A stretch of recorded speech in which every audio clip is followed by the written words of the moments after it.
Olá, boa noite a todos, sejam todos bem-vindos ao nosso Glocal 09, com nossos convidados Tadani Carnin dos Santos, que está impune na Índia, o Maurício Benvenuti, que é nossos olhos no Vale do Silício, mas está em São Paulo, né, para a gente bater um papo hoje.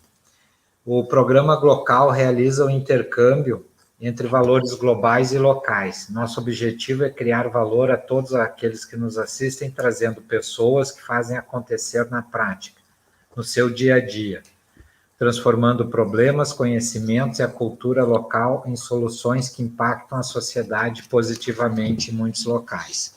Você assiste ao Glocal pelo site da Redicina, www.redicina.com.br, pelo Facebook e pelo YouTube.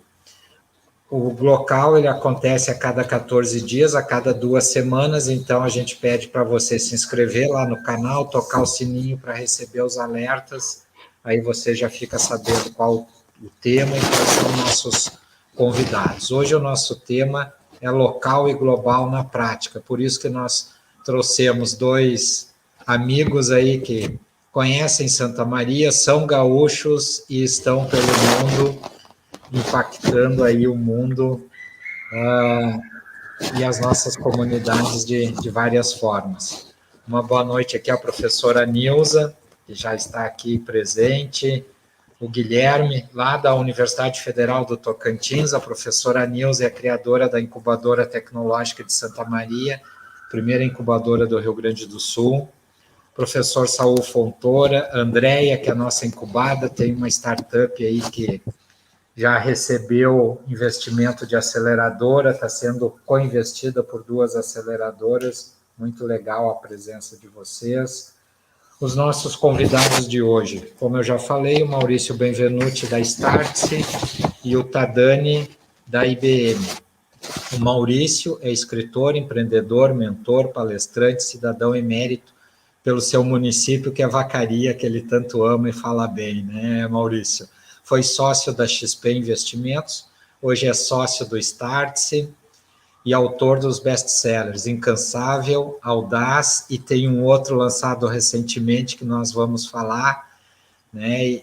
O Incansáveis ele lançou em Santa Maria, então com certeza na próxima oportunidade nós vamos ter mais um lançamento de um livro em Santa Maria, do Maurício. Há 5 anos no Vale do Silício se tornou referência brasileira em inovação, sendo reconhecido pelo Congresso Nacional como Personalidade Brasileira de 2017. Tadani Carnin dos Santos, formado em Administração de Empresas pela UFSM, que muito nos orgulha como universidade, né? Tadani já trabalhou em muitos países ao redor do mundo e atualmente é gerente de globalização na IBM da Índia.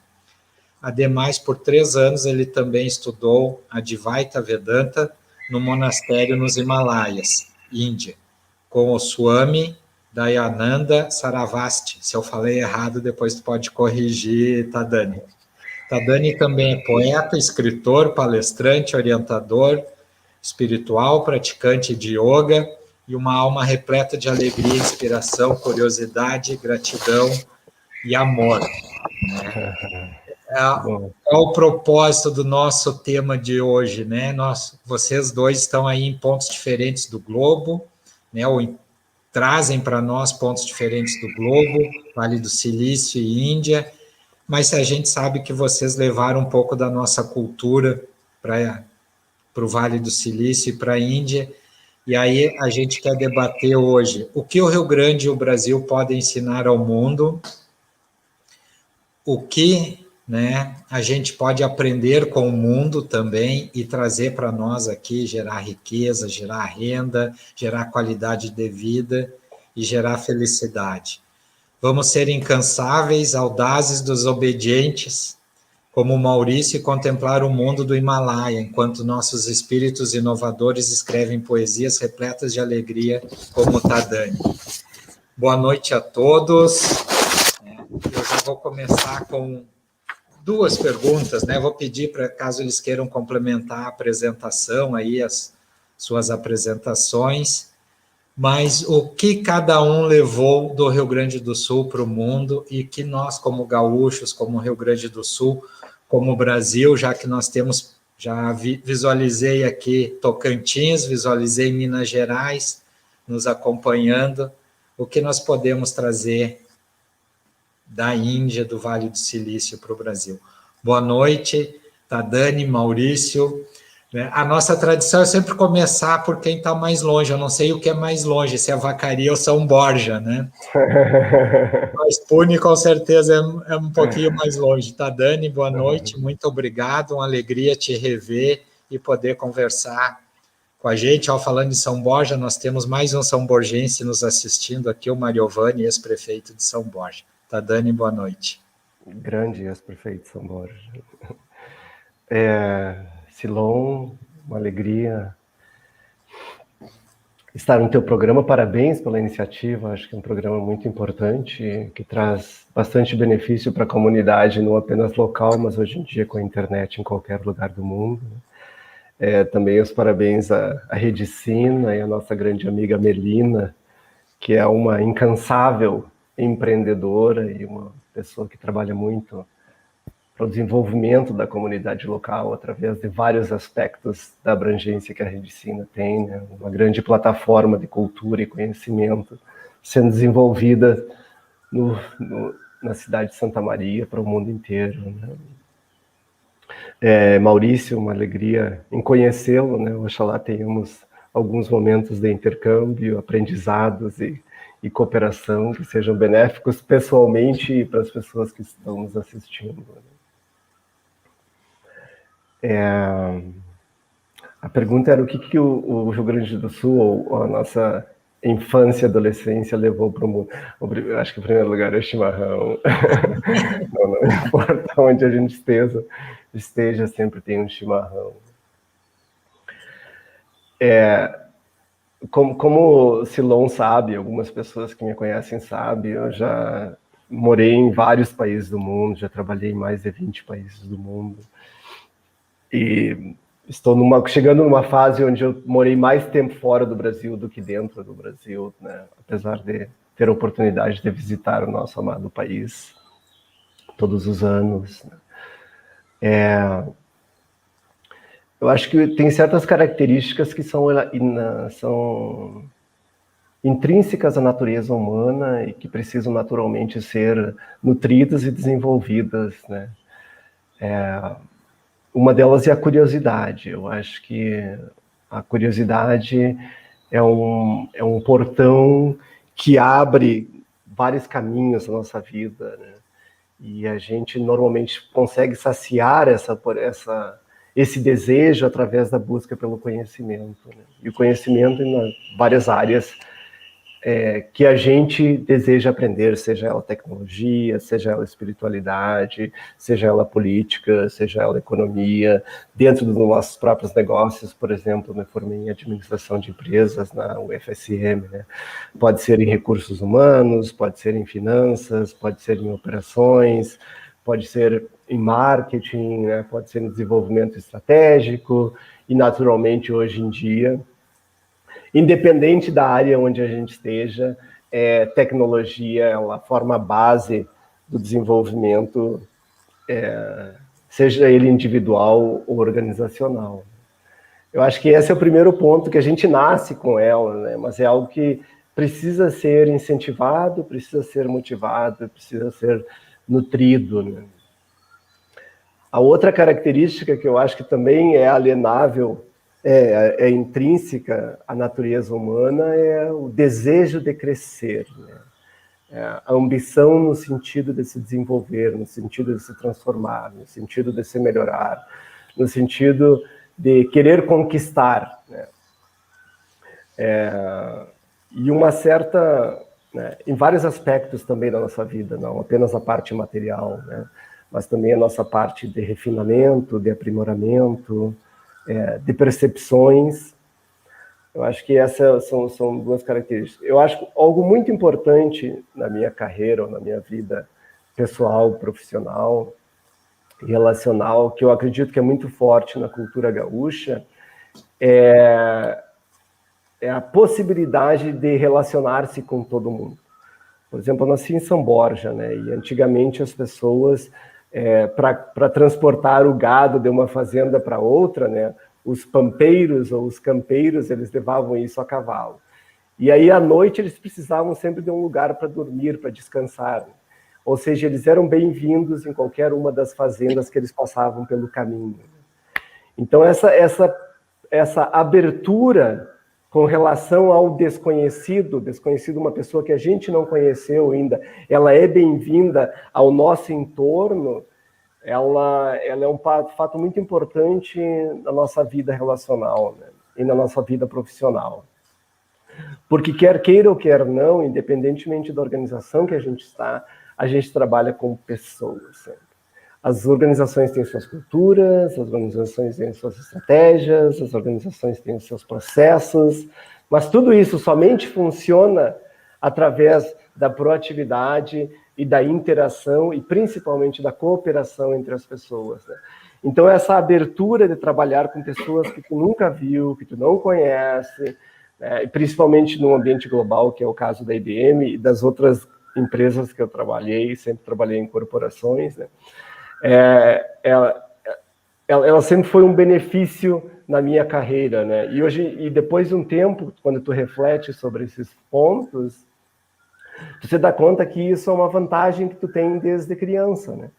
Porque tu está sempre sentado naquela roda de chimarrão, sempre quem vem é bem-vindo, apesar de ser desconhecido, e isso te dá uma abertura para poder questionar e também para poder te expressar com relação em frente a outras pessoas, né? E acredito que isso é muito importante em qualquer ambiente, seja ele familiar, seja ele organizacional, seja ele governamental. Eu acho que esses 3 pontos são a maneira como eu começaria com essa nossa conversa.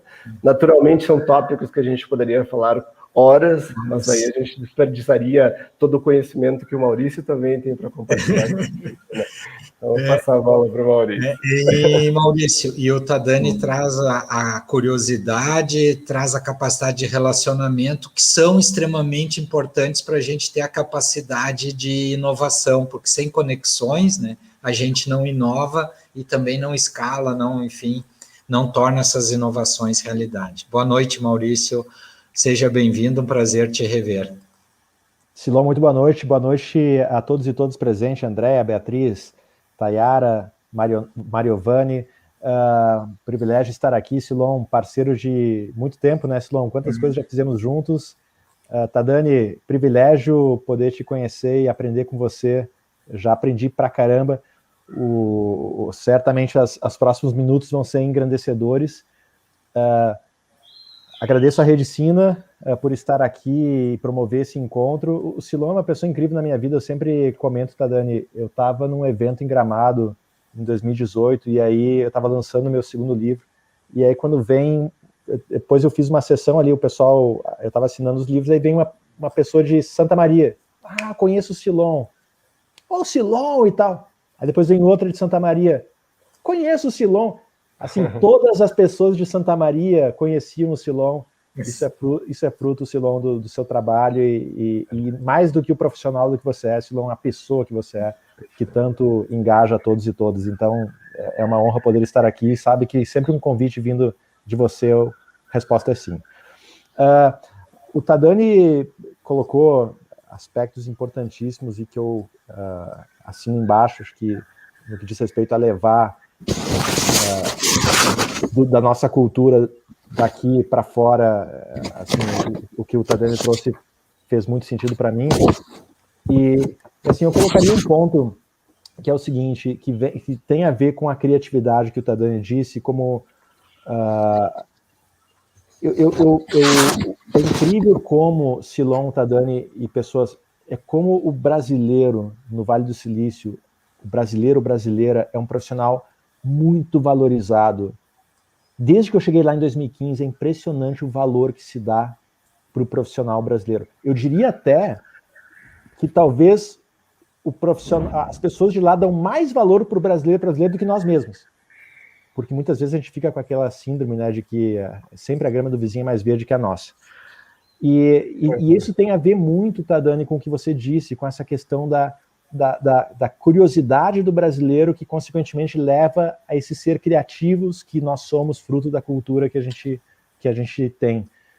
Porque eu falo muito, o Tadani teve a oportunidade de trabalhar em vários países do mundo, talvez você possa ter essa percepção, Tadani, mas comparando com o americano e americana, que é o país onde eu vivo, se a gente pegar, Silon, o americana das 9 às 4 da tarde e querer comparar produtividade, eficiência brasileira, americana, a gente vai perder. Porque a cultura americana ela é feita baseada nisso, assim, produtividade, aquele negócio, 8... Agora, se às 10h32 da manhã acontecer alguma coisa que sai do roteiro do americano, o brasileiro dá um baile.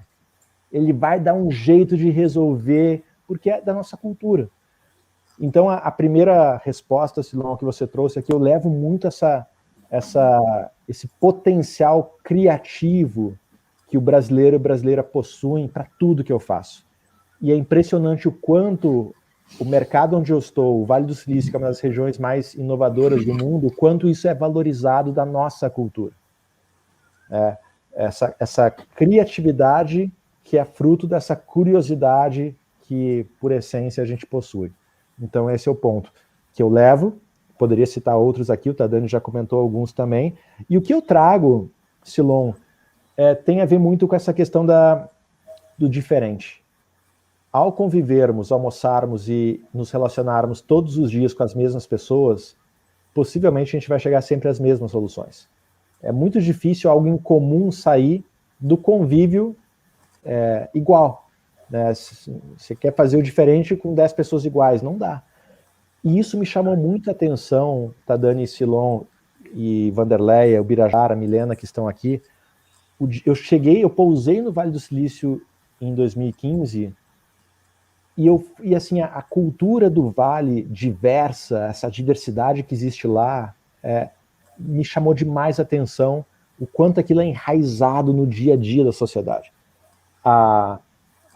O Vale do Silício possui 49%, tem gente que fala que é 55%, tem gente que fala que é 45%, metade da população do Vale que mora no Vale do Silício nasceu fora dos Estados Unidos.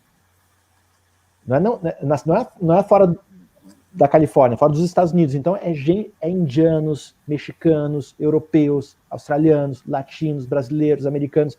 É muita gente diferente convivendo juntas. Tinha tudo para dar errado a sociedade Silicon Valley e Vale do Silício, porque é muita gente. Imagina, o teu Deus é diferente do meu, o meu certo é o teu errado, minha crença é diferente da tua. Assim, é muita diversidade. Só que o Vale entendeu ao longo dos anos o quanto isso agrega de valor, como que eu posso abraçar o diferente e usar como um benefício, né, desse ambiente. Então, a questão da diversidade, Silon, é algo que eu trago muito do que eu vivo diariamente no Vale, a região diversa que é. Vale é berço, a bandeira do arco-íris foi feita lá na década de 70, uma das maiores Pride Parades que existem no mundo é em São Francisco, tem toda essa questão, mas mais do que a diversidade de gênero, a diversidade, Silon, é aqui, ó, thinking, de pensamento, de cabeça. E aí eu digo o seguinte, quando eu cheguei no Vale 2015, Silon, eu vi o quanto eu estava atrasado, porque enquanto a maioria do mundo olha para aquela bandeira do arco-íris e enxerga o respeito a uma única diferença, o Vale enxerga aquela bandeira, o respeito a todas as formas de diferença que possam existir, sejam elas quais forem. E para mim isso eu levei para a vida. Quando a gente entende que a gente faz parte de uma sociedade que naturalmente é diversa por natureza e a gente assimila o quanto a gente pode ser um ser humano melhor convivendo com as diferenças e aprendendo com elas, assim, isso talvez seja um dos sentidos da vida, né? O Tadani tem essa profundidade muito maior do que a minha para entrar nessa esfera mais espiritual, mas assim, isso para mim foi algo que eu trago e levo para a minha vida. A diversidade, ela faz parte do metabolismo, é o fermento da criatividade, né? E o respeito a ela permite a todos nós convivermos. Aproveitar aqui e cumprimentar o Rodrigo Debos, que é incubado, investidor, a Morango Gomes, né? A Vanderleia é conhecida por Morango, que há poucos meses, para ver como as startups estão são exponenciais, né? Há poucos meses ela me procurava, Silon, estou em desespero, me ajuda. Não, a luzinha no fim do túnel vai por aqui, né? E hoje já não está mais conseguindo atender todos os clientes que estão aparecendo e está escalando para atendê-los, né? É muito legal a gente ver isso. A Milena, né, a Mili, que é de Santa Catarina, aí trabalha com ecossistemas da inovação, seja bem-vinda, Mili, prazer te ver. E a diversidade, ela está ligada com educação, né? E nós vivemos com a pandemia um momento de mudança em tudo, né? Não vai ser como está agora, mas também não vai ser como era antes, né? Como que vai ser a educação, como que vai ser a convivência entre as pessoas no pós-pandemia? Qual o papel da educação? Né? Porque a gente vê, por exemplo, no Brasil, muitos estados, e está tramitando na Câmara Federal o projeto de homeschooling, o que vai representar uma mudança fantástica na educação. De contraparte, tem uma coisa que o Maurício fala muito, e eu concordo, né? As pessoas não têm mais nem tempo, nem paciência para ficar 2 anos no MBA, né? Elas querem as coisas imediatas. Meu filho, que está na 7ª série, ele diz assim, pai, uma manhã de aula é muito chato, por que eles não dão 50 minutos de aula e não dão coisas para a gente fazer, né? Tem toda essa questão, né? O jovem que está vindo, ele não tem mais essa coisa de ficar sentado um atrás do outro, ele não consegue, né? Então, como que é a educação, tanto para jovens, professor Hélio, diretor da GTEC, aí nos acompanhando, um abraço, Hélio, como que vai ser, tanto para essas crianças, como o meu filho, como aqueles que estão na universidade, e aqueles que já saíram da universidade e precisam continuar aprendendo para o resto da vida. Maurício, aproveita essa pergunta que é fácil. Se a gente tivesse essa resposta, né, teríamos a solução para boa parte dos problemas. Mas, assim, acho que tentando traçar uma linha de raciocínio aqui, até porque não existe certo e errado e não existe verdade. Nenhuma resposta pronta, né? Mas eu acho que, assim, se a gente acompanhar a evolução que praticamente todos os segmentos da economia eles vêm vivenciando, você vê o que aconteceu no setor de transporte nos últimos anos, transporte individual de passageiros, o que aconteceu na indústria de entretenimento, no setor de mídia, no setor na record industry, na indústria da música. São indústrias, na indústria médica, a pandemia potencializou nesses últimos 18 meses inúmeras inovações na indústria health tech, que estão mudando a relação médico-paciente, que estão evoluindo a tradicional forma de se lidar com a área da saúde. Então, o ponto é, não dá para achar que a indústria como um todo, as indústrias estão se transformando e não vai ser exigido do setor de educação uma transformação também. Porque a educação precisa acompanhar a evolução dos tempos. É natural. Na pós que eu fiz em UC Berkeley, lá no Vale, eu escutei dos professores a indústria está se transformando e por que a educação não vai se transformar? A gente é Berkeley, tem 150 anos de história, a gente é pesado, a gente tem tradição, mas é pesado. A gente vai ter que fazer esse movimento, porque a educação vai também ter que passar por isso. Então, eu estava lendo um artigo recentemente que falava sobre...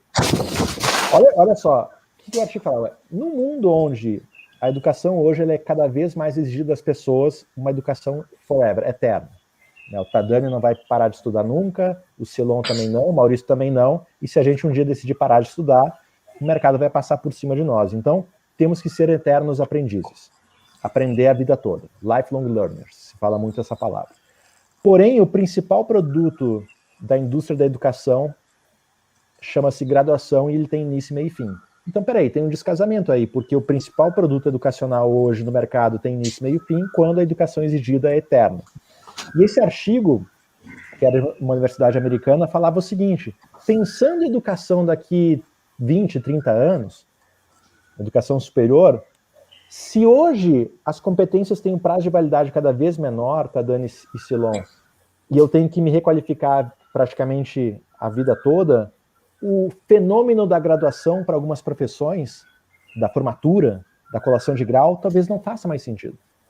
Por quê? Porque eu recebi o grau para comemorar que agora eu encerrei um ciclo e a vida toda eu vou exercer, eu vou poder usufruir desse canudo durante toda uma vida. Isso não existe mais hoje. Então, o artigo, ele falava o seguinte, talvez a educação nos próximos, a indústria da educação acadêmica, nos próximos anos, vai ser muito menos início, meio e fim, e muito mais um subscription, onde a relação que você vai estabelecer com a universidade não vai ser de 4 anos, vai ser forever. Vai ser para sempre. Porque olha que interessante isso. Eu recebi no Vale 40 médicos brasileiros num programa que a gente oferece focado em medicina, e sempre no início eu pergunto, por que te trouxe até aqui? E um dos médicos me falou o seguinte, olha isso, Tadani Silon. Ele era um médico radiologista. Ele falou, olha, eu comecei a observar que meu dia a dia no meu consultório é fazer diagnóstico por imagem. Eu estudei para isso.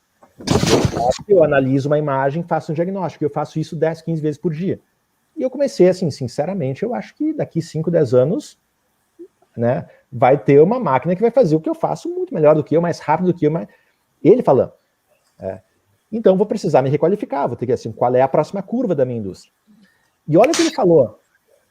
E eu jamais imaginava que depois de estudar 2 anos para passar nos vestibulares mais concorridos do Brasil, que é a de medicina, depois de passar 6 anos estudando medicina num curso caro, que é um dos mais caros do Brasil, depois de 2 anos de residência, tudo isso, que um dia, ao longo da minha carreira, parte do meu conhecimento poderia se tornar obsoleto. A gente está falando de medicina, que é uma das profissões mais nobres que existem, né, reconhecido no mercado. E um profissional dizendo, olha, no meio da minha carreira eu estou tendo que me requalificar. E na grande maioria das vezes, a requalificação profissional que os profissionais fazem não é na universidade em que ele se formou, ele busca outros centros para se requalificar. Então, Silon, na minha visão, falando um pouquinho da educação mais acadêmica, né, menos a fundamental, mas mais acadêmica, acho que cada vez mais a gente deve ver a preocupação das instituições de ensino, não com uma jornada curta, micro, mas cada vez como é que eu me faço presente na vida das pessoas de forma recorrente ao longo dela. E não apenas durante um período dela, né? Não apenas com início, meio e fim. Essa é uma visão. Se tá certo ou não, o tempo vai dizer, mas é uma linha de raciocínio que algumas instituições já começam a estabelecer, é claro que é muito ainda incipiente, mas que na minha visão tem um grande sentido nisso tudo. E aderente às mudanças que o mundo vem passando, né? Aproveitar aqui e cumprimentar o Silvio de Florianópolis, a professora Bica, o professor Enio Marquesan, uma das maiores autoridades em agricultura do Brasil, o professor Juliano Barim, aí do Food System, né? Advisor aí de várias startups que estão na fronteira do conhecimento. Obrigado, professor. Tadani, você que, além de escritor, de um apaixonado por educação, é um poeta, né? Como é que tu vê os nossos caminhos da nossa educação? Bom, depois de tu mencionar tantos professores aí, falar sobre educação está se tornando um tópico, né? É ensinar o padre a rezar. A educação, como todos sabem, né, é um clichê, ela é a base da estabilidade do desenvolvimento de qualquer organização, de qualquer país, de qualquer sociedade, né, do estabelecimento e formação das culturas, das tradições, né, dos meios pelos quais as sociedades conseguem atingir certos resultados, chegar a fins que eles desejam, né? Só que não apenas o processo educacional, como o Maurício falou, que é muito importante, essas transformações, né? Existem mudanças em processos, existem mudanças em ferramentas, existem mudanças metodológicas que são necessárias de acordo com o desenvolvimento coletivo da consciência humana, né? E também do acesso à educação. Mas existe na base de tudo isso uma certa valorização ao conhecimento. E que, infelizmente, não são todas as culturas que possuem essa base, né? Por exemplo, na Índia existe uma deusa, né? É a deusa Sarasvati.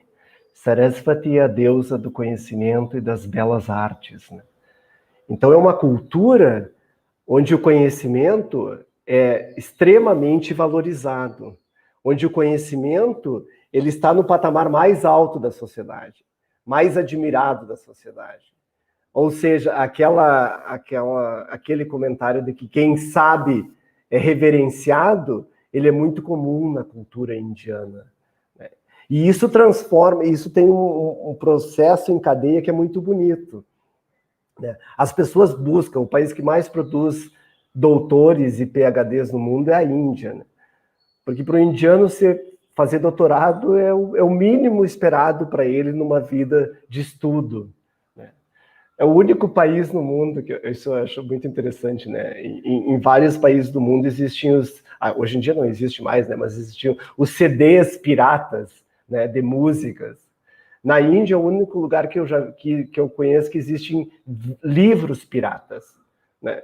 Que são cópias de todos os livros impressos em papel jornal, que é muito mais barato. Apesar do livro também, e aí vem um fator de como a educação é valorizada na Índia. Livros na Índia não são tributados, né? Então os livros são muito baratos e acessíveis a todas as parcelas da sociedade economicamente falando, né? Então essa valorização do conhecimento, e na Índia ela é representada pelo papel do guru, né? Do mestre. O mestre não é aquela pessoa que tu admira ele fisicamente pela pessoa que ele aparenta ser, né? Porque ele representa o conhecimento.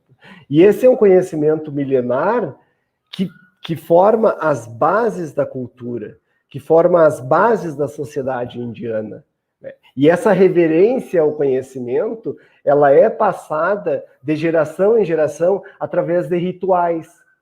Por exemplo, quando a criança completa 4, 5 anos de idade, que é o período onde, a priori, a educação formal deveria iniciar, né? Os pais levam a criança ao mestre, e aí o mestre faz um ritual, e esse ritual é muito bonito de assistir. Ele tem um prato, né?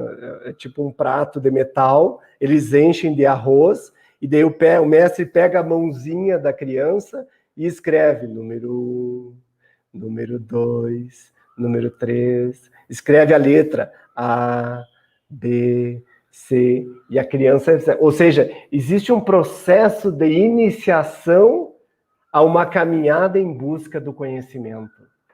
Então, essa valorização da educação que está no inconsciente coletivo, né? Porque depois de uma certa idade vai estar no teu inconsciente, ela é a base de todas as mudanças que acontecem numa sociedade, através de inovações, né? Através de inspirações, através de uma dedicação a uma vida de aprendizado e de transformações e de conhecimento.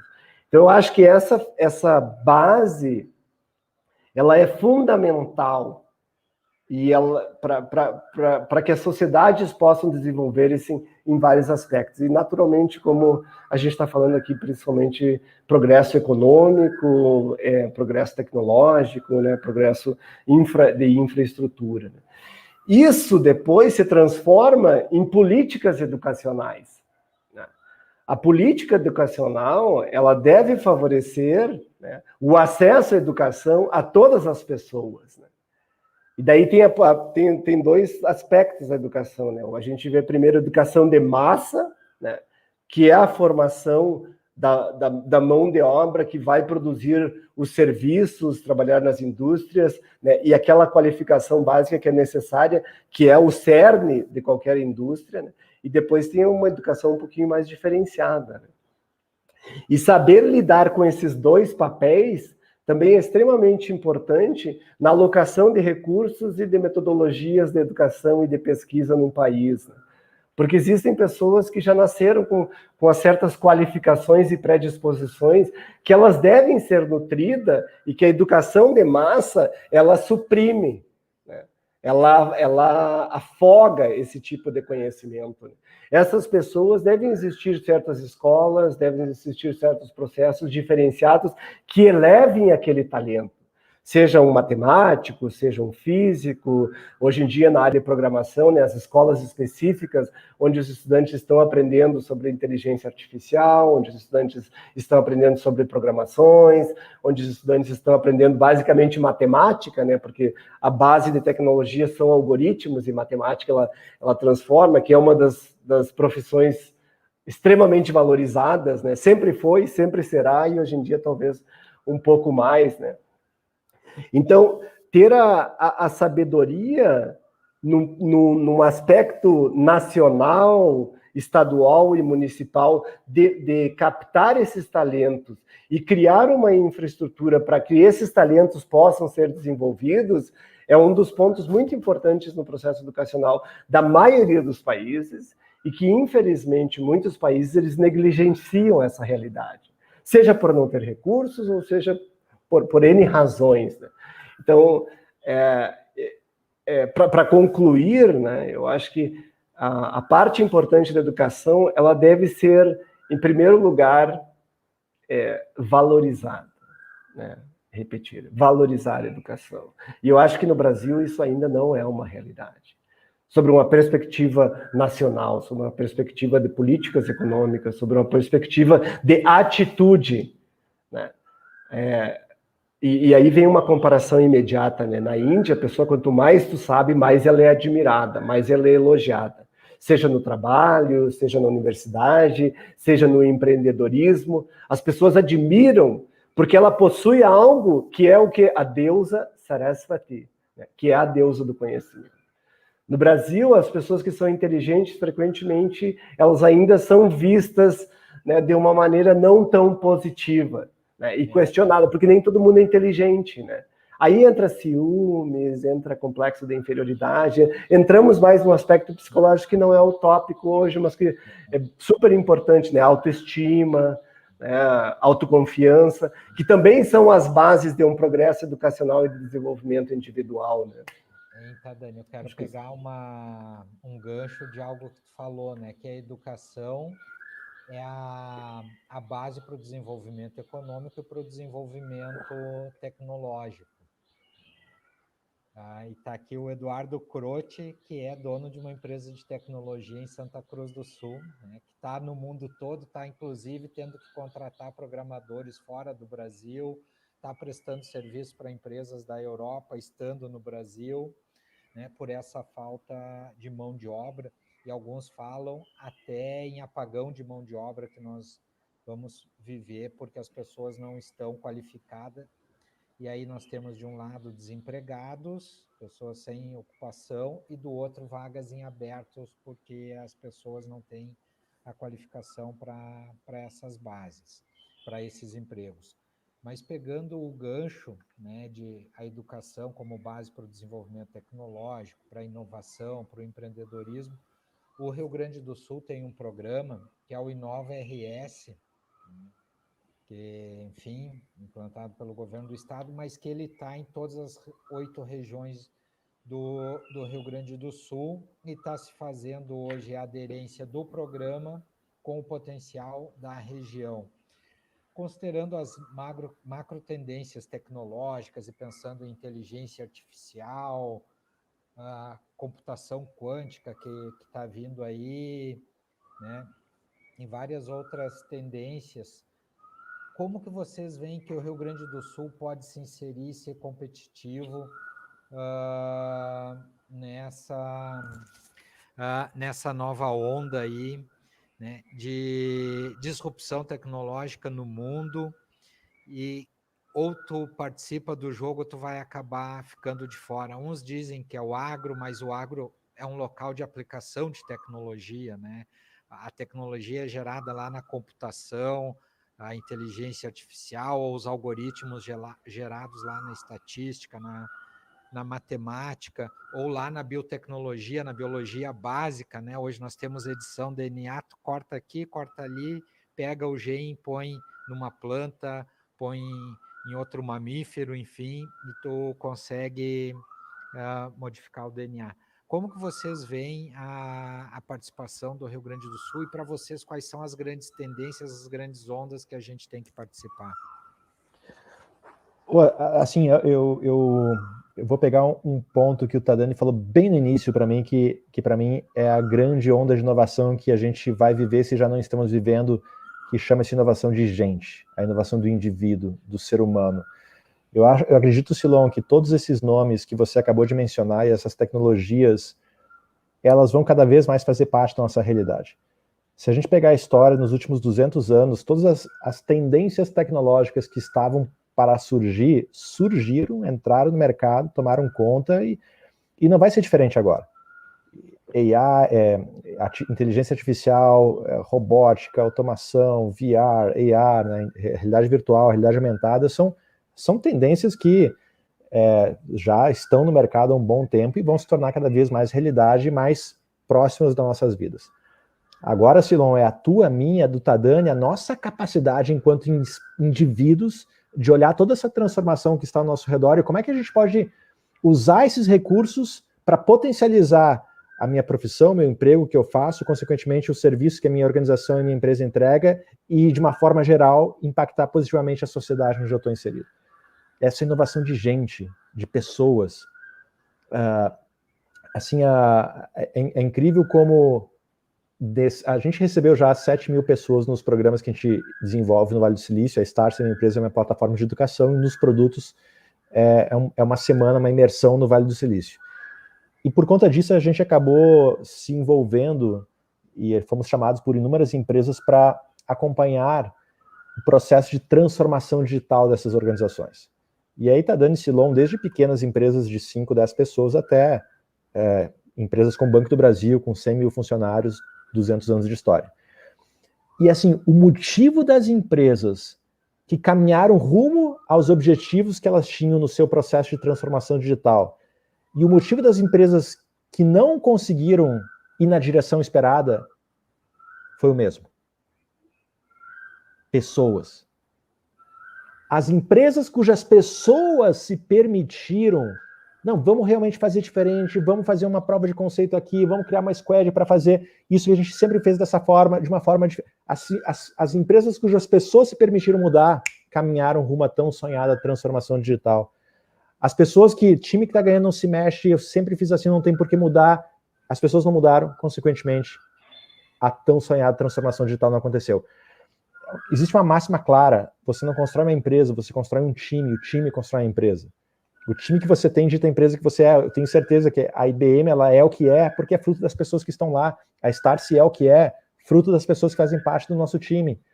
A Federal de Santa Maria é o que é, fruto do todo o ambiente das pessoas que fazem a universidade. São as pessoas que ditam o que uma organização entrega, representa, faz. Então eu acredito muito, Silon, enquanto Estado, falando no Rio Grande do Sul, acho que a gente tem essa humildade para reconhecer que, assim, a gente pode melhorar. A gente, enquanto indivíduo, a gente pode mais, a gente sempre pode mais. Sempre. A nossa parte educada perante o conhecimento que existe ao nosso redor sempre vai ser desse tamanho. E eu acho que quando a gente é humilde o suficiente para reconhecer que a gente sabe muito pouco perto do conhecimento que existe no mundo, a gente tem o gatilho que a gente precisa para evoluir. Então, Silon, na minha visão, isso não se aplica ao estado do Rio Grande do Sul, isso se aplica a qualquer região e a qualquer indivíduo. Acho que quando a gente é humilde o suficiente para reconhecer que a gente pode sempre um pouco mais, aprender um pouco mais, se capacitar um pouco mais, a gente tem a nossa melhor chance. Então, para mim, é uma forma que eu tenho de pensar e eu acredito muito nisso. Aproveitando, Tadani, a fala do Maurício, colocar mais um ingredientezinho, né? Ele falou uma inovação de gente, né? E a humildade de aprender e tal. Além disso, nós temos que ter, ou junto com isso, né? A humildade de conseguir trabalhar em rede, né? E trabalhar em conjunto e dar o meu melhor para ajudar o Maurício, dar o meu melhor para ajudar o Tadani, porque eles também vão dar o seu melhor e juntos nós vamos construir esse resultado, né? Então, Tadani, te pedi aí para falar Não tenho mais o que falar. Eu ia falar sobre humildade, o Maurício já falou, agora eu vou ter que pular essa pergunta. Já podemos. Não, mas é um ponto super importante, né? A base de tudo. Ela nasce de um preceito de que eu não sou o melhor e eu não tenho todas as respostas. E essa é um alicerce muito importante para o desenvolvimento pessoal e organizacional, né? Principalmente a gente que trabalha no mundo de tecnologia, que tem como sua premissa básica a inovação, né? É essa humildade de que se a pessoa sabe mais, tudo bem. O objetivo é encontrar um resultado que seja melhor para a organização. Melhor para a organização significa um produto que vai favorecer os nossos clientes e que vai gerar mais resultados financeiros para a empresa, né? E entra junto, né? Por exemplo, uma das bases da IBM, que não é apenas a inteligência artificial, né, blockchain, mas também computadores quânticos, né?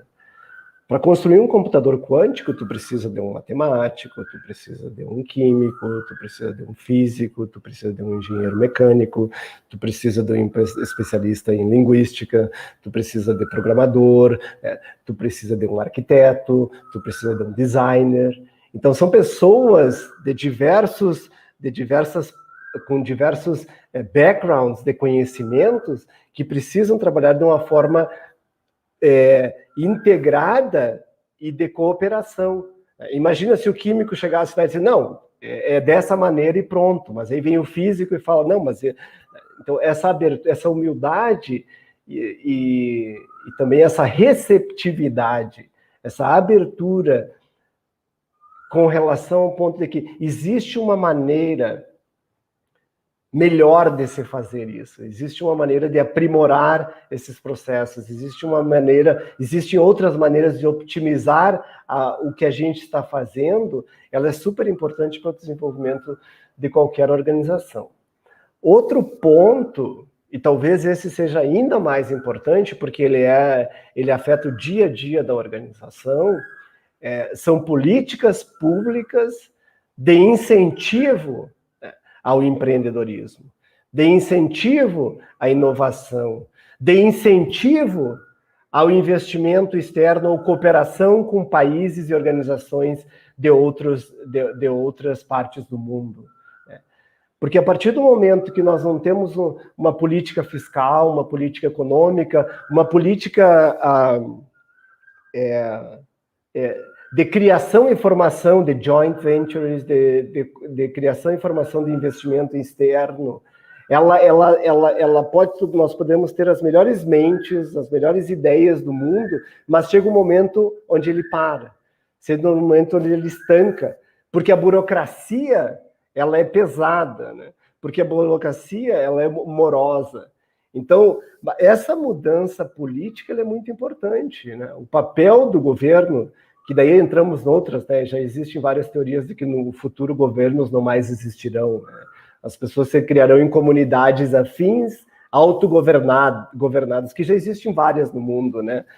Porque o governo, ele deve ser um facilitador, né? Ele não deve ser aquele que cria processos que tornam o desenvolvimento de uma maneira pesada. E que, infelizmente, frequentemente, nós, como cidadãos, somos um pouco omissos no que tange a cobrar das nossas autoridades políticas, né, legislações que favorecem o processo de desenvolvimento econômico da nossa cidade, do nosso estado e do nosso país. Esse é um papel, algo muito importante também, né? Eu estou fechando o microfone porque o meu que está dando eco, né? Aproveitar que agora nós vamos para as considerações finais, né, de cada um, de aproveitar e dizer que, para mim, né, é um momento pelo qual estou muito grato de estar com vocês dois, é sempre uma satisfação, uma honra, né, e com as pessoas que estão nos acompanhando. Tá a Simone aqui, que tem ajudado imensamente as nossas incubadas, né? Ela tem estudado, se dedicado e feito com maestria aí a contabilidade para startups, né? Obrigado, Simone. A Luciana, que fez a imersão no Vale do Silício, né? A Luciana, que está aqui nos assistindo, a imersão da Starts, que tu falaste. Maurício, como não consegui nem fazer nem metade das perguntas que eu tinha imaginado, né? Porque tá tão bom, né? Ouvir vocês aí conversar. Então, eu vou encerrar com uma bem facilzinha, né? Maurício, né? Qual o papel do Brasil no mundo, né? O Brasil como formador de gente, como presença, e o brasileiro naturalmente tem um espírito conciliador, né? Embora atualmente não está tão conciliador assim, mas é o espírito do brasileiro, tem essa curiosidade que leva, e aí o gaúcho tem o papel, né, e o gosto por migrar, onde tu vai no Brasil tem gaúcho, né? O Luiz Fernando Veríssimo escreveu uma crônica uma vez que ele estava em Nova York e estava jantando com pessoas que não falavam português, então estavam todos na mesa falando em inglês. E na mesa do lado todos falavam em inglês também, porque tinha, né, era a língua. E de repente ele em Nova York, no restaurante, ouviu um masbá, né? E ele olhou, mas de onde tu é, vivente? Sou de Passo Fundo e tu, sou de Cruz Alta, né? O brasileiro tem, e o gaúcho tem esse espírito migratório, e sempre quando a gente vai, a gente leva um pouquinho da gente, e quando volta traz um pouco também de onde a gente vai, da onde a gente volta. Qual o nosso papel como brasileiro no mundo e para onde nós, como país, podemos ir ou estamos indo? E aproveitar e agradecer aos meus 2 amigos aí, muita felicidade em vê-los, muito grato por esse momento. Espero que a gente consiga repetir aí muitos encontros virtuais e alguns presenciais também, né, colocando várias ideias em prática, porque a inovação ela é para isso, ela é para ir para a prática e para melhorar a vida das pessoas, né, para levar alegria, felicidade, saúde, qualidade de vida, enfim. Comecei pelo Tadani, agora vamos começar pelo Maurício. Eu estou curioso para saber em que horas o Tadani está lá, a gente podia fazer uma pesquisa, o cara não fala, Tadani, escrevam aqui no chat vocês aqui, que horas vocês acham que é no local da Índia em que o Tadani se encontra. Eu vou chutar aqui, mas deve ser às 6 da manhã, eu acho. Vou tentar, não faz nem sim, nem não, Tadani, eu vou chutar aqui 6. A Índia tem, Tadani, o horário quebrado, um fuso de meia hora? Tem, né? Piorou, agora, né?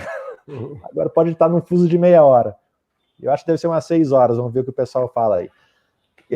Silon, eu fico, assim, sinceramente, eu acho que todo país, enquanto sociedade, tem suas virtudes, suas limitações, seus pontos fortes e fracos, tem seus problemas, tem suas alegrias, em todo lugar.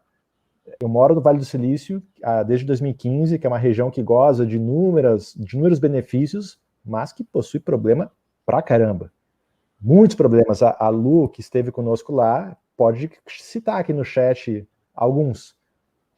Homeless, gente morando nas ruas, desigualdade social absurda, conflitos raciais, uma loucura.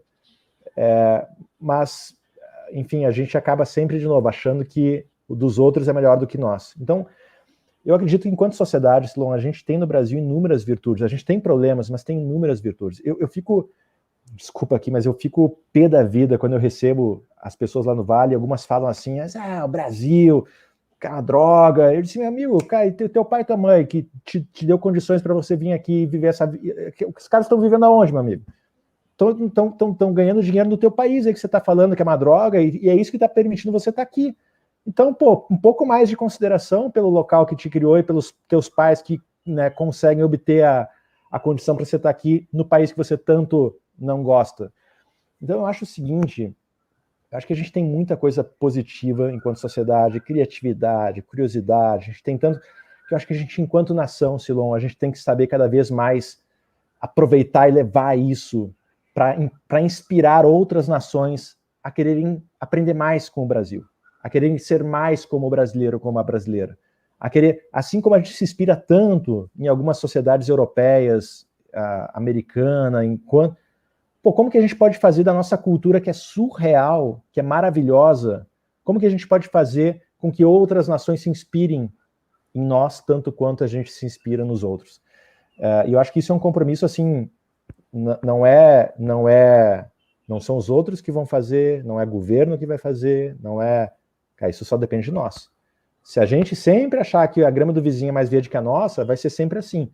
Agora, se a gente também conseguir fazer com que outras pessoas conheçam o lado bom das coisas que existem aqui, a gente pode estar inspirando mais e mais pessoas mundo afora pela cultura brasileira.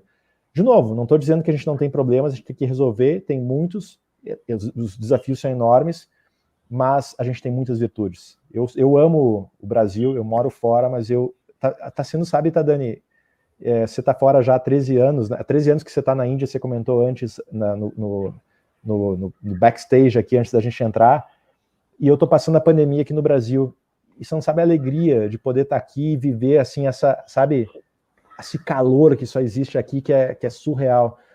Então, Silon, para mim, acho que a gente poderia levar mais e mais e mais das virtudes que a gente tem enquanto sociedade, a gente poderia levar isso mais além das fronteiras brasileiras e poder estar inspirando outros povos, assim como nós brasileiros nos inspiramos. Muito bom, Maurício. E que hora que as pessoas colocaram lá no chat? Aqui serão 6:30 da manhã. São 8 horas e meia de diferença entre Brasil e Índia. Desculpa perguntar, Dani, você está perto de Mumbai, tem só um fuso na Índia toda ou é quebrado? Não, o nordeste da Índia, né, fronteira com Nepal, Tibete e China, eles têm outro fuso horário. A Índia também é um país continental, tipo o Brasil, né? E de leste a oeste é um país extenso também. Então lá tem diferença de horário. Bom, tem muitas diferenças, né? Diferenças de idiomas, de alfabetos. Né? E só um parênteses antes de você responder, o que a Dani falou é bem interessante, Silon, por quê? Porque brasileiro, quando encontra outro brasileiro fora do Brasil, na hora a gente fala português entre nós. Se eu encontrar o Tadani, a gente vai falar português na Índia. Se eu encontrar outro brasileiro na Europa, a gente fala português. E Tadani é engraçado porque quando eu tinha vários indianos colegas, e quando eles se encontravam entre eles falavam inglês. Porque os idiomas são diferentes. Né? Eles me explicaram isso depois. Completamente diferentes, às vezes nem entende um ou outro, né? No mesmo país. Como a Índia é um país, é um objeto de estudo. Né? É verdade. Mas voltando à pergunta, é muito bom. Em primeiro lugar, Silon, obrigado pelo convite. Maurício, um enorme prazer te conhecer. Brilhantemente. Desejo muito sucesso para a tua empresa e os teus projetos. Super importante ter pessoas como você na nossa sociedade.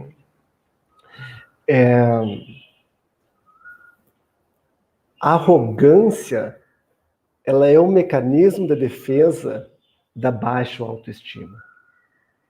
A maneira como a pessoa que se sente inferior se protege é projetando uma imagem de superioridade, é projetando uma imagem de arrogância.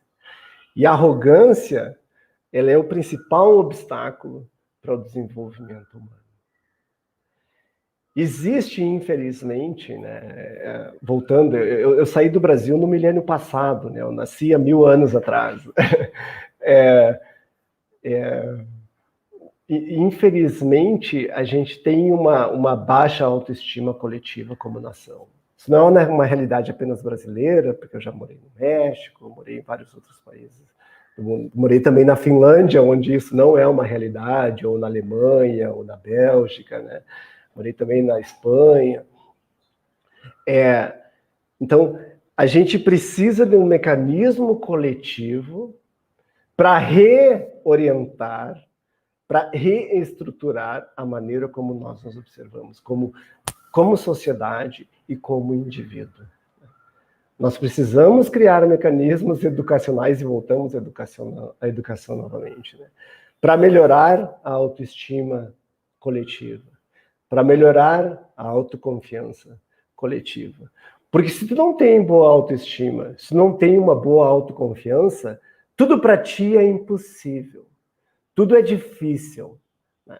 E daí, quando tu transforma isso numa escala nacional, o país como um todo, né? É impossível. Eu não consigo. Não é. Isso é para os americanos, isso é para os indianos, isso é para os japoneses, isso é para os finlandeses. Isso não pode dar certo na minha realidade. Né? Porque, por outro lado, se tu tem esse autorrespeito, né?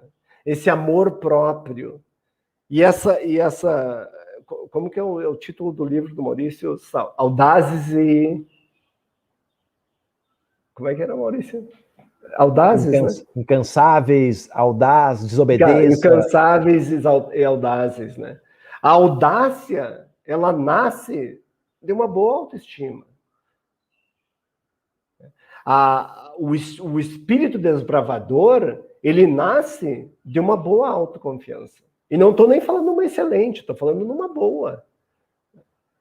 E eu vejo isso como uma realidade, porque, por exemplo, talvez isso tenha mudado, né? Eu estudei na Federal de Santa Maria, né? Uma fantástica universidade, com ótimos professores, né? Mas de todas as pessoas das quais eu me graduei, né, eu fui o único que saí do Brasil, né, para trabalhar fora do Brasil. Claro que eu dou isso, esse ímpeto e esse desejo nasceu da ESEC, né, que é uma Associação Internacional de Estudantes que eu fui membro, né? E essa associação, ela tem como o cerne do seu espírito desenvolver líderes para as suas comunidades, né? Seja onde quer que as pessoas estejam. Mas isso significa trabalhar no potencial da pessoa e dizer, sim, tu pode, sim, é possível, sim, vale a pena tentar, né? E isso a gente precisa colocar, não apenas no processo, não transferir essa responsabilidade para o governo, para os sistemas educacionais, mas os pais para os seus filhos, né? É olhar no olho da criança, quando a criança está dando os primeiros passos, ou quando a criança está falando as primeiras palavras, ou quando a criança está fazendo perguntas que os pais não sabem as respostas, dizer, olha meu filho, olha minha filha, o pai não sabe, ou a mãe não sabe essa resposta, mas vamos procurar uma resposta para ele. Porque tu está valorizando as conquistas da criança, e está valorizando a curiosidade da criança, e está fundamentando uma boa autoestima, uma boa autoconfiança, um bom autorrespeito e um amor próprio. E isso eu acho extremamente importante para que o país possa ter essa capacidade empreendedora, essa capacidade de inovação. E coletivamente, no Brasil, nós precisamos trabalhar mais e mais e mais e mais e mais. Porque o oposto é a prepotência, é a arrogância, é a falsa percepção de superioridade, onde eu acho que eu sei que eu posso, e que se tu vê uma pessoa que é melhor que tu, ao invés de valorizá-la, ao invés de admirá-la, mas essa pessoa sabe, o que eu preciso fazer para chegar onde essa pessoa chegou, né? Ou chegar onde essa organização chegou, né? Aí sim, nós conseguiríamos mudar como sociedade, como país, e talvez inserirmos cada vez mais nessa estrutura global econômica e inovadora, né? E, acima de tudo, para concluir, né, tocar nesse cerne que é o amor próprio, né? O amor próprio significa eu me aceito, eu me respeito, e essa maneira como eu me relaciono com as pessoas, com aceitação e com respeito. E isso abre portas em qualquer lugar do mundo. A minha avó, né, na sua simplicidade samborgense, sempre dizia, né, educação e boas maneiras abrem portas em qualquer lugar do mundo.